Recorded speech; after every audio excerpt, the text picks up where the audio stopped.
வருஷம் முழுக்க எத்தனையோ விரதம் இருந்தாலும் இந்த ஒரு விரதத்துக்காக தாங்க அந்த வருஷம் முழுக்க காத்துட்ருப்போம்.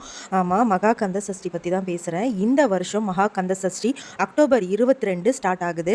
அக்டோபர் 27 சூரசம்ஹாரம், அக்டோபர் 28 திருக்கல்யாணம். எப்போவுமே சூரசம்ஹாரம் ஆரம்பித்து திருக்கல்யாணம் வரைக்கும் நம்ம இருந்தால் தான் அந்த விரதம் பூர்த்தியாக இருக்கும். ஸோ இது வந்து பார்த்திங்கன்னா நிறைய பேர் 48 டேஸு, 21 டேஸு, 11 டேஸு, 6 டேஸு, 1 டே கூட இருப்பாங்க, 3 நாள் கூட இருப்பாங்க. 48 நாள் இருக்க போகிறவங்க செப்டம்பர் 10லேருந்து உங்களுடைய விரதத்தை ஆரம்பிச்சுக்கலாம்.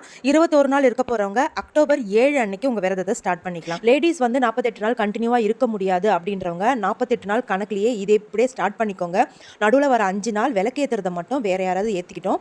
நீங்க உங்க விரதத்தை எப்படி கண்டினியூ பண்ணுமோ அதே மாதிரி கண்டினியூ பண்ணிக்கோங்க. இந்த விரதத்தை 48 நாள் மாலை போட்டு ஸ்டார்ட் பண்றவங்களும் இருக்காங்க. மாலை போடாம கூட நம்ம ஸ்டார்ட் பண்ணலாம்.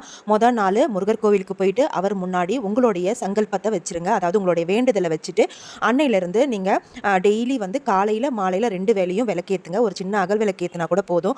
அதில் ஒரு வேளையாவது நெய் தீபம் ஏற்றுங்க.